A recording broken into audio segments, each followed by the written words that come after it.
Okay, so what we've got a selection of here then, Mike? We've got selection of soft fruit that you've really got to get in at this time of year. Lots and lots of different things that you can do at this time of year. Christmas month approaching. Yeah. Oh, there you are. Well, you've joined us just at the right time because we're talking about soft fruits here with Mark Smith, Swarkestone manager at Swarkestone Nursery for this edition of Green Fingertips. Nice to see you again, Mark. Yeah, good to see you, Graham. Okay, yeah, so Christmas month's approaching. Yeah. What's, as you say, more important this time of the year? Yeah, it's there's a lot of things in gardening that are very, very seasonal, and you really have to do at a certain time of the year. And one of those things is get your soft fruit in. It's never really changed from the beginnings of horticulture. You really must get in soft fruit in the autumn months and winter months. And what we've got here is a typical selection of soft fruit you will find. You've got the traditional ones like the gooseberries here. A favourite of many people. Gooseberries very, very easy to grow. Thorny stems, difficult to pick, but they're great fruits. Can be used in cooking, and certain varieties you can eat straight off the bush. But this Invicta is great for cooking. Attractive fruit. Now, is it true to say, Matt, that this time of year people don't get out in their garden because it's cold and wintry weather? Yeah, the problem is because it is time sensitive and it's getting cold now. It's really getting cold now. People forget to put in soft fruit into the garden, and by the time it starts to get a little bit milder in the spring, it's too late then. So you've really got to bite the billet. Choose a day where it's not frosty, it's not too cold. A little bit damp's ideal, but you've really got to bite the bullet at some point and plant the soft fruit, because you will miss out, and it's important to get it in the autumn, because you can't really get it any other time there. There are a few exceptions, certainly things like raspberries you can only get at this time of year, but blueberries, rhubarb, certain varieties of gooseberries and black currants and blackberries you can get at other times of the year. But it's certainly, if you put them in at this time of year, it gives them a really good start. And also, a lot of people make the mistake of trying to plant soft fruit when they come into season and they start fruiting.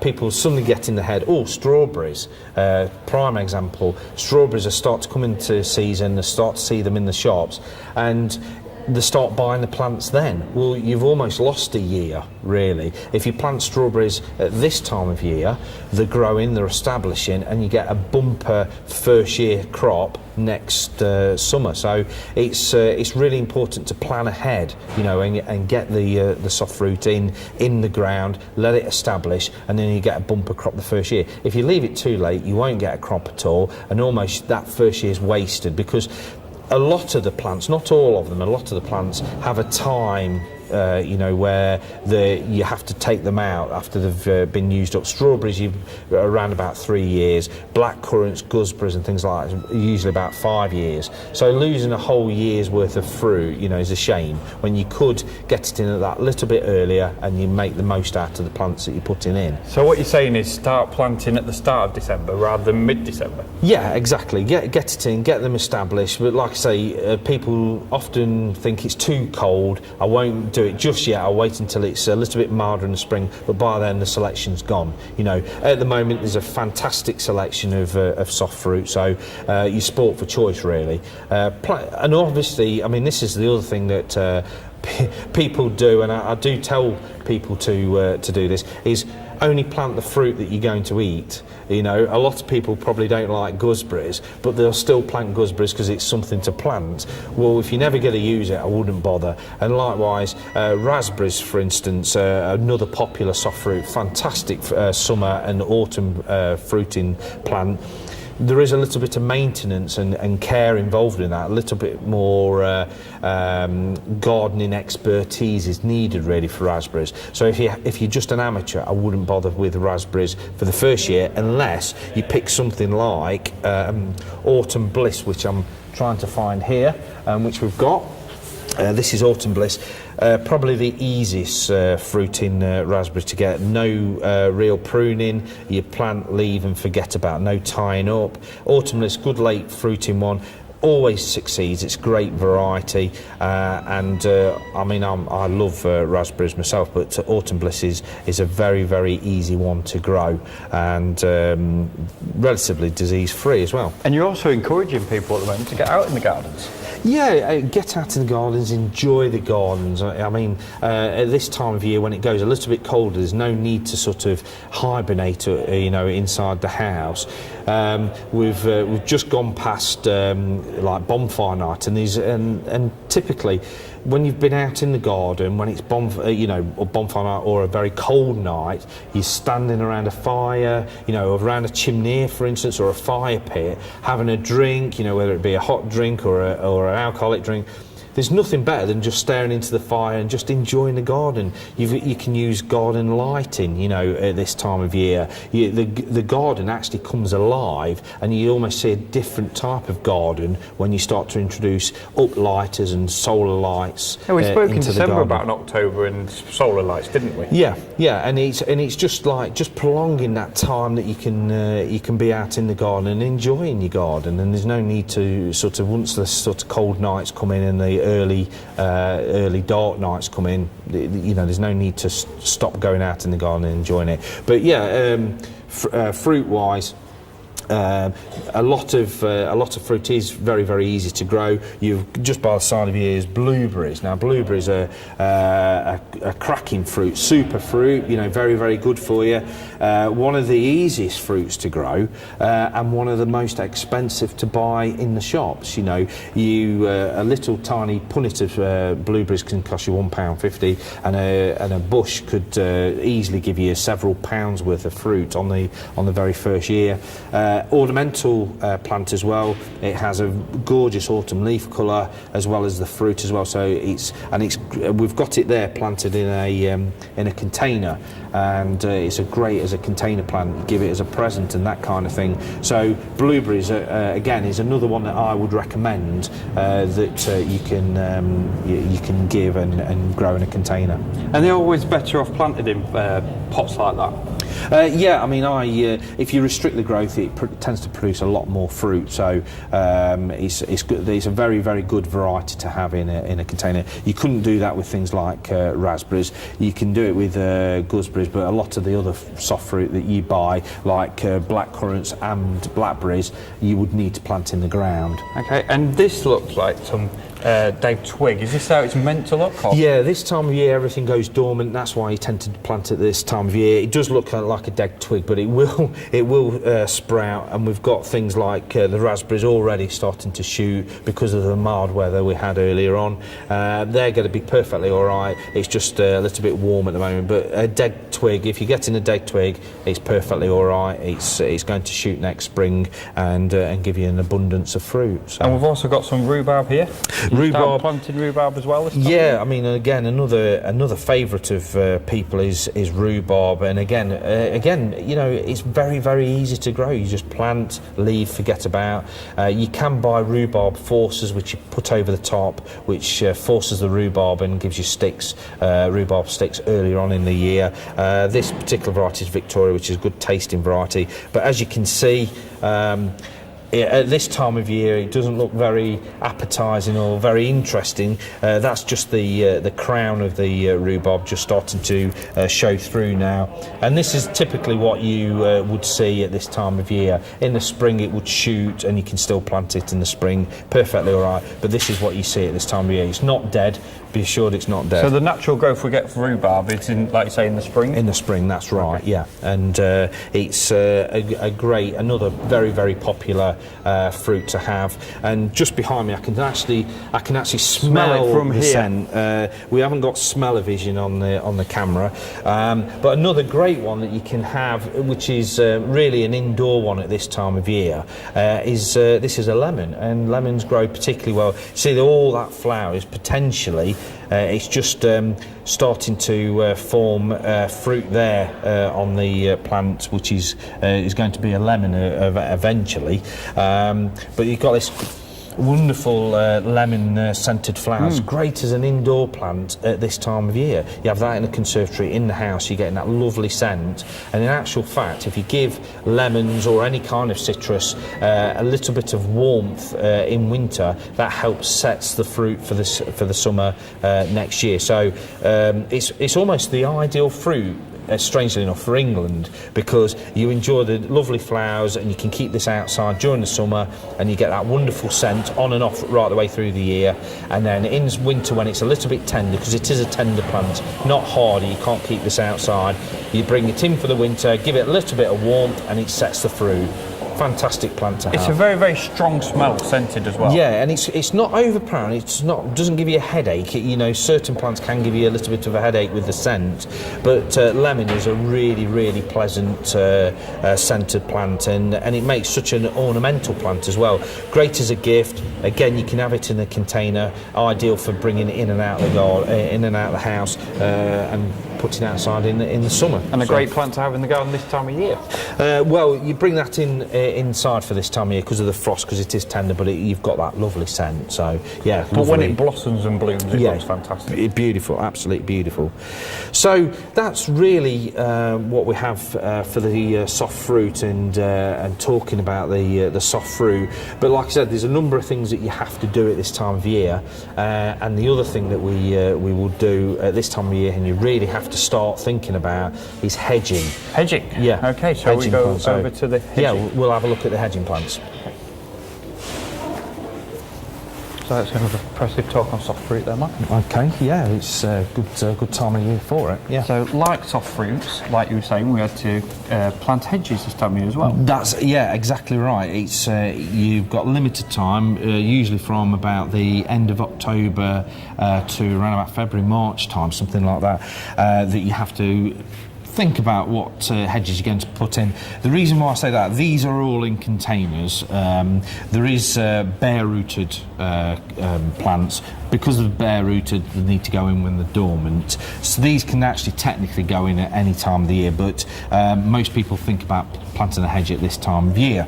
And the first consideration of when you're first planning a hedge is, what is that hedge for? You know, is it for neatness, you know, where it's trimmed to a perfect square, or whether it's as a barrier to keep unwanted desirables out, where you plant a thorny hedge, or whether it's for wildlife, you're planting for wildlife, which is very, very important, or you just simply want a nice informal hedge. Now, I'll talk about the informal hedge first, because not many people do plant an informal hedge, but it's a really stunning thing to do. The one that I've got here. But what do you prefer, Mark? What do you mean by undesirables?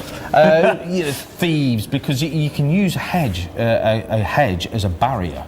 And a thorny hedge is far better than putting up barbed wire over a wall or a fence or something like that. Oh, right. And a fence, a lot of people are putting fences up at the moment, and these sectional fences where you can lift them up. Well, if you can lift them up, a burglar can get into your garden and has almost got a screen there so they can break into your house.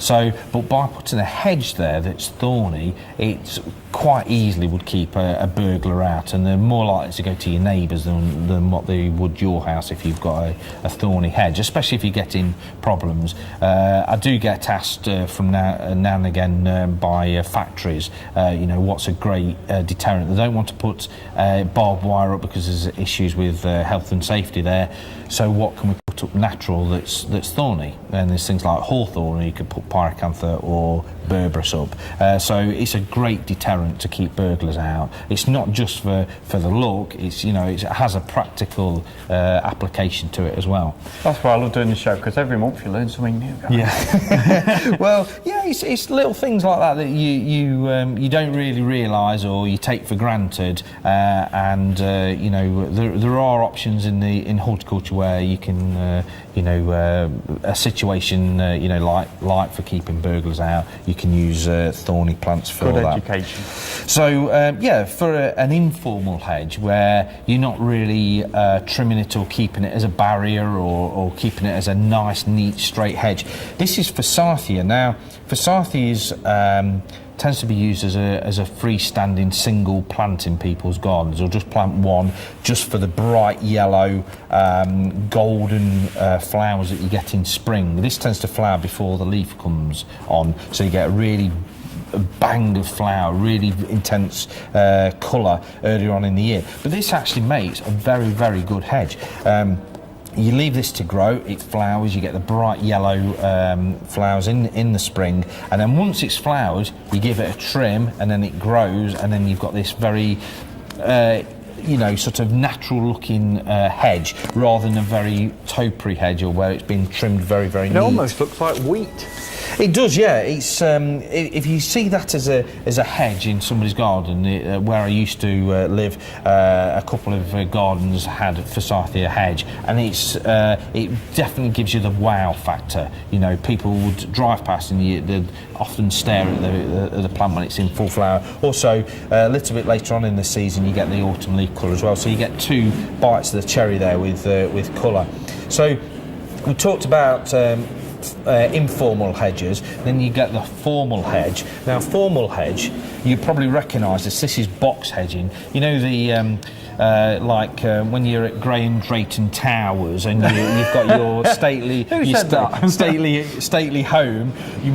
For your stately home, you would have this as a hedge, to have your shapes. If you've ever been to a stately home and they've got the square little dwarf hedge, and they cut it into shapes and make peacocks out of it, this is box. Now, box is a very tough, easy to grow evergreen hedge. You prune that sort of once or twice a year. You've really got to decide on what kind of hedge you want. If you want another sort of neat formal hedge, but this has got the added thing of scent or wildlife, is lavender. People are more planting lavender these days, to give a little bit of a very dwarf neat hedge. You're getting the flowers, which attracts bees and butterflies. So if you can remember the show we did a while ago when we stood next to the lavenders with all the bees and butterflies flying around, it just shows you how the wildlife is attracted to lavender. And you like attracting wildlife into the garden as well? Yeah, I think it's a very, very important thing, and it's an added bonus of not only you've got flowers and nice scent, but to watch the wildlife buzzing around your garden. I think that's an added attraction of having certain plants in the garden. So lavender, great plant to have, very easy to grow, likes a sunny position.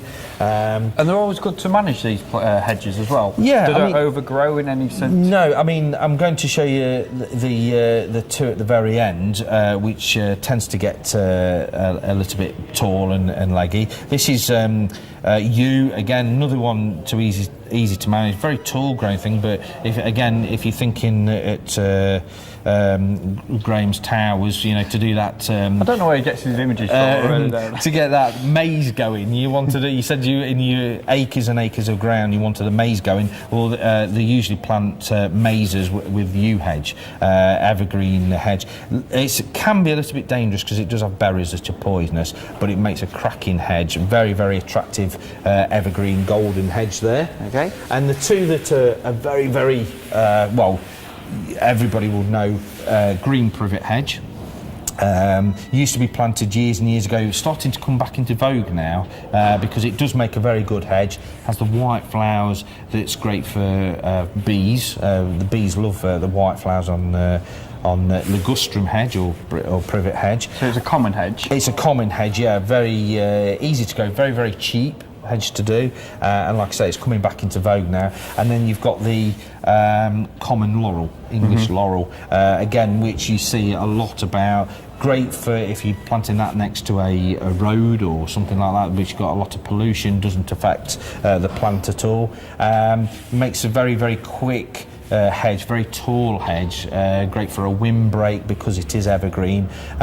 Those kind of things, like the laurel and the privet, you probably would have to prune twice a year. Most of the other things that I've shown you, you'd only have to prune the once. So there's not a lot of jobs that you need to do in the garden, and it's not something you're going to have to prune every weekend. So an easy thing to do, but from a wildlife point of view, I would definitely try and put at least some type of hedge in, and it just makes an added feature into the garden. So it's well worth doing.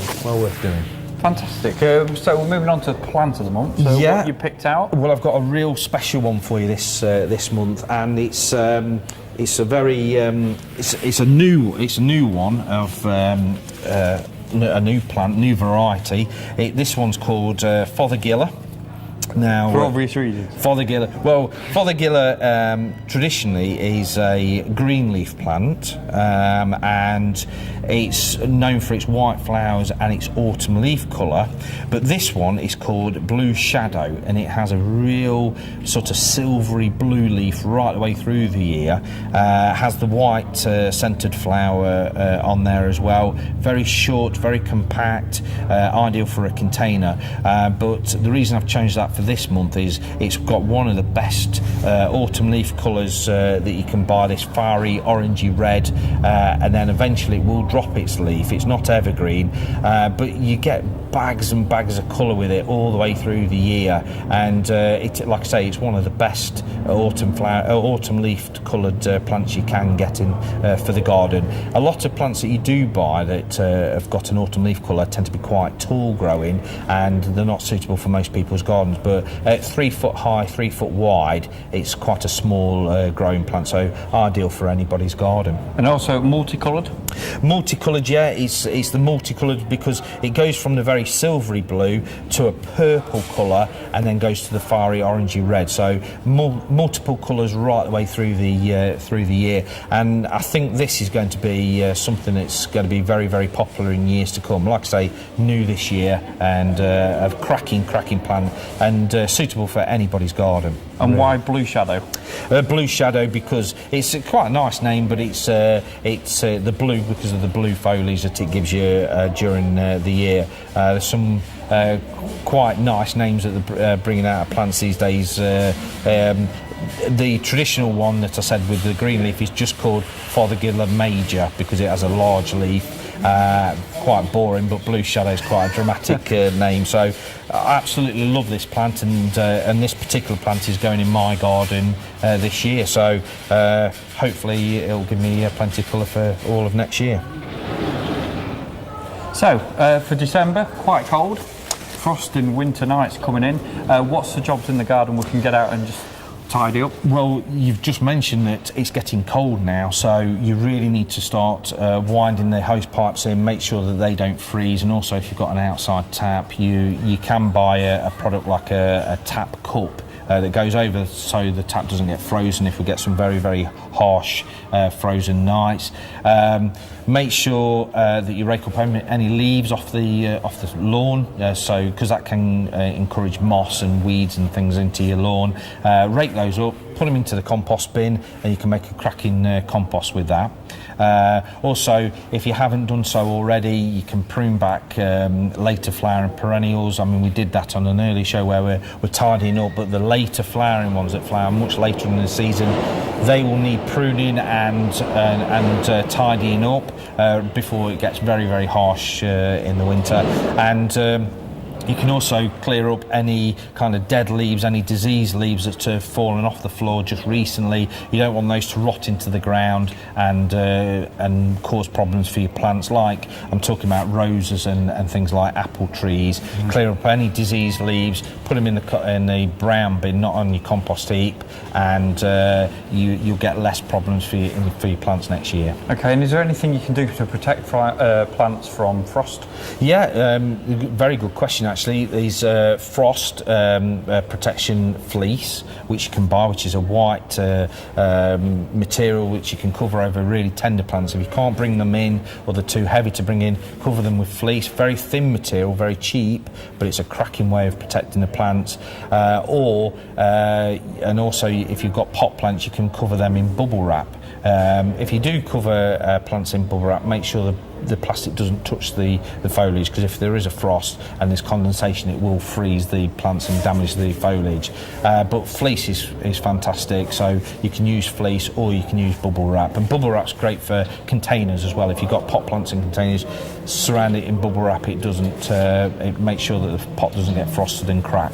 Okay, so it's using bubble wrap, the plants can still breathe? Yeah, you will need to take it off. Again, a thing that people tend to do is leave the bubble wrap on all over the year, all over the winter months, but you do need to take it off, let it breathe, because again you'll get condensation and problems with mildew and disease and rotting off and things like that. So make sure, if there's no chance of frost and it's a very warm sunny day, because usually if you get a frost in the morning you get a sunny warm afternoon, take the plastic off so it can breathe, and the plant will be fine. Okay, so there you go. There's your jobs for the month for December, with Christmas coming and everything. You're going to have a good Christmas? Hopefully, yeah. Hopefully not too much snow, but at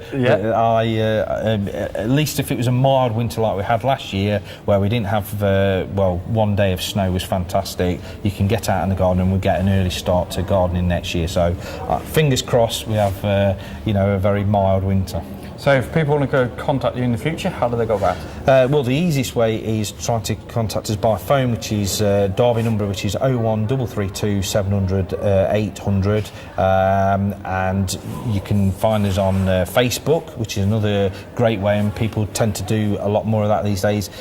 In the search bar, you need to put in Swarkestone Nursery, remembering the E in Swarkestone, and also we've got our website, which is swarkestonenursery.co.uk, and remembering again the E in Swarkestone, and you'll find us that way. You can send us an email via that website, but the direct email address is info@swarkestonenursery.co.uk, remembering that E in Swarkestone, and you'll find us that way, and you can ask questions either on the telephone or via email or Facebook, or send photos in. That's always helpful to identify a problem or a plant, or you can come in and visit, and I'm always here and I can answer your questions in person. He loves it here, it's his second home really. It is. Cheers Mark, thank you very much. No problem, thank you.